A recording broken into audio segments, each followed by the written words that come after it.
moving towards next question, question number 78.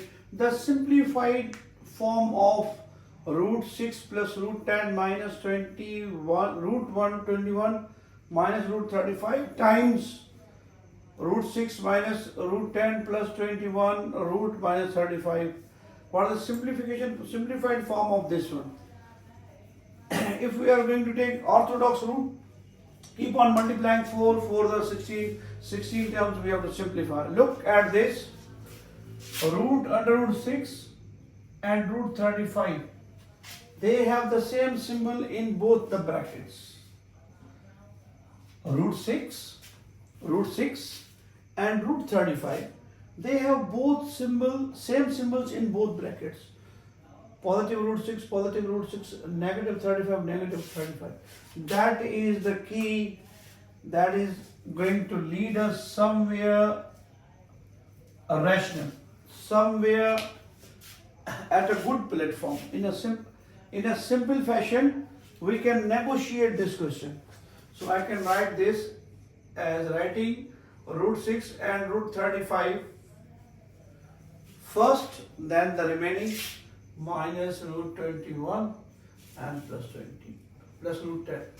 That is our first bracket. Second bracket is again root 6 minus root 35 plus root 21 minus root 10. Now look at this. These two parts, this part is identical in both brackets. Symbol wise magnitude, they are identical, they are identical, they are identical, they are identical. If we take minus common from this, these remaining two terms have become identical symbol wise as well. Let's see, root 6 negative root 35, taking minus common, we are going to have root 21 negative root 10. It's our first bracket. I have taken just a negative common from this. I have taken negative symbol common from this. It will become positive root 21 and minus 10. Similarly, writing this one, root 6 negative root 35 plus 21 root 10. Now demarcate brackets here. Now look at this. This portion is identical as x, it's y, it's x, it's y. Here it is positive, here it is negative. Look at this. X minus y, x plus y. The lone difference between these two brackets is now of symbol. A difference of two square substitution. A minus b, x minus y, x plus y. X minus y, x plus y. It is going to be equal to x square minus y square. X square minus y square. In our case, x is root 6 negative root 35 whole square minus root 21 negative root 10 whole square. This is our x minus y, x plus y.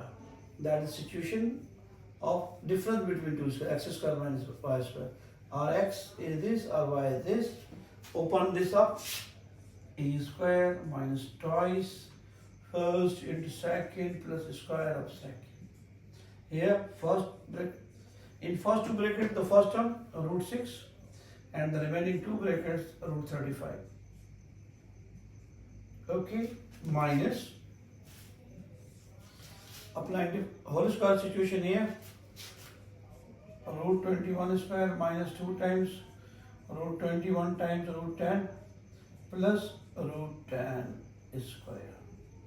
Root 10 square. Root 10 square. Now square and root cancel. It is 6 minus 2. 6 times 35. It is 210 in the root. Square and root cancel. It is 35. Next bracket. Square and root cancel. We have only 21. We have only 21 minus twice 2 times 21 times 10. 21 times 10 is 210, and square of 10, square of root 10 is only 10. Now multiplying this symbol with complete bracket, open this up, it will become negative, positive and negative. We have 6 negative 2 root 210 in the square root plus 35 minus 21 minus plus 2 times root 210 minus 10. Positive negative cancel out. 6 and 35 both are positive. 41 negative 21 negative 10, it will become 31. So our answer is 10. Answer is 10. Without taking much troubles, we have settled down this equation. Root 635 or root 635, they have same symbol in both brackets and they have different symbols. I have taken root 6 root 35 first, minus 21 root 21 plus root 10, and here it is positive root 21 minus 10. Taking minus common is a magical step in that case, magical step. Now the remaining two brackets, after taking minus common, it will become root 21 minus root 10. These two remaining part is also become identical after taking minus common. Now we have the only difference here, it is negative, it is positive. It's our x minus y, it's our x plus y. That is situation of difference of 2 square, x square minus y square. Just merely plugging in the values of x, that is root 6 minus 35, and y is root 21 minus root 10 whole square. Open this up, taking care of this symbol. This symbol will affect the all the remaining upcoming terms here. It is. This negative, change the symbol of all these three terms and simply calculating 635 positive 41 minus 21 minus 10 is minus 31. 41 minus 31, 10 is our answer. Moving towards next question, we have question number 79. It reads as an employer pays rupees 20 for each day a worker works and forfeits rupees 3 for each day he is idle. At the end of 60 days, a worker gets rupees 280. For how many days did the worker remain idle? An employer pays rupees 20 for each day a worker works. 20 days for each 20 rupees for each day a worker works.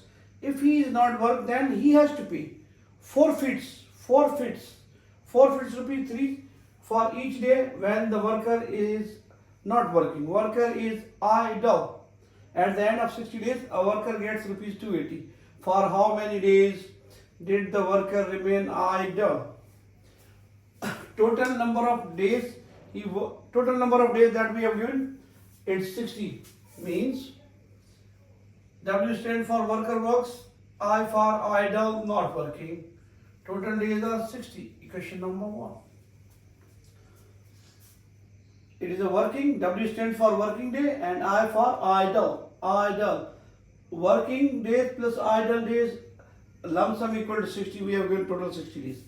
Whenever he is going to work, he earns 20 rupees. 20 rupees. And if he is not working, then he has to pay. He has to pay negative. 3 times idle, and he obtained total lump sum of 280. Minus shows that 3 rupees forfeits for each idle day. For each not working day, he has to pay 3 rupees. Simplify. We are interested in solving this equation. If you multiply this one with 3, then we can easily manage the value of W and I simply. Solving this, our first equation is W plus I, that's 60 days. Positive, negative, it's negative. 3 times I is equal to 280. Multiplying equation 1 with 3, we have 3W, 3I is equal to 180. We are multiplying this equation with 3 in order to get rid of this I. I for idle days, W for working days. Add up 20W plus 3W, it will become 23W. Adding them up 0, 8, 8, 16, 1 carry, it's 460. Solving for W, we have 460 divided by 23. Applying table 2 times, 0 same. So, the working days are 20. We are asked to find for how many days did the worker remain idle. He is not working. Total is 60. Putting value of W here, 20 plus I is equal to 60. This implies that I is 60 minus 20, 40 days. He remained idle for 40 days and he worked for 20 days. Let's verify by utilizing the rates he has to obtain or to give. They are total 60 days. He worked for 20 days. 20 rupees for each day. He worked for 20 days. He obtained 400. While he remained idle for 40 days. 40 days. 40 I. He has to pay 3 rupees when he is idle. 3 for the 120. Difference of 400 and 120 is definitely 280. That is the verification step in our case. An employer pays rupees 20 for each day a worker works and forfeits rupees 3 for each day he is idle. At the end of 60 days, a worker gets rupees 240 for how many days did the worker remain idle. Total days are 60, whether working or idle, 60. Whenever he is working, he is obtaining 20 rupees. Whenever he is not working, he has to pay 3 rupees. 3 rupees minus 3.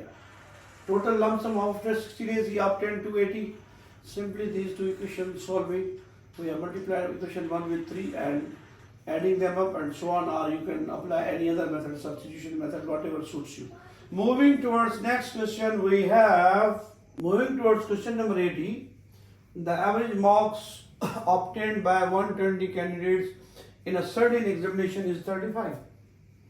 The average of marks obtained by 120 candidates in a certain examination is 35. If the average marks of the passed candidates is 39 and that of the failed candidates is 15, what is the number of the candidates who passed the examination? How many candidates we have in total? 120. Their lump sum average including failures and passed candidates is 35. However, the average of only passed students is 39 and the average of failed students is 15. Individually, their averages are 39 and 15, passing and failing. Overall average 35. We are interested what is the number of the candidates who passed the examination. Equation number 1, whether it is passing candidate or failure, their figure is 120. Passed students as well as failed, their lump sum total is 120. It is given to us 120 candidates. And second, average for passed candidates, their average is 39, while failure having average 15 divided by total number of students, that's 120, and their average is 35. There are two categories of students, passing and failure candidates. Their total is 120. It is given to us. The average of the passing students is 39, while the average number of failure students is 15. And their lump sum average, collective average, including passing and failures, passers and failures is 35.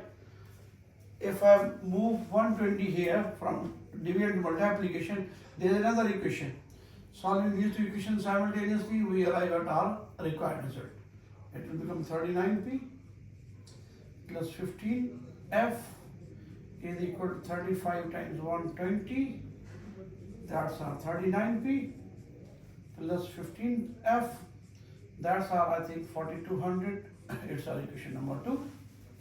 Now, there is the case. If I multiply this quantity with 15 in order to get rid of failure, that's my equation number. First, let me multiply this one with 15. It will become 15p plus 15f, 120 multiplied by 15, 12 multiplied by 5, 2 5 the 10, 1 carry 1 5 the 5, it will become 6. Again 2 and there is one 1800. Subtracting we have 39 minus 15p, it's our 24p. 4200 minus 1800, that's our 2400. Solving for p, we have 2400 divided by 24. Apply table one time, same.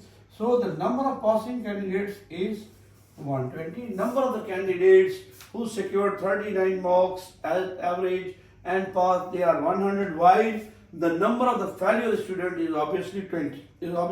Because the sum of passers and failures is 120. Plug in the value of passer here, 100 plus f plus 20. Solving for f, we have failure number of candidates is only 20.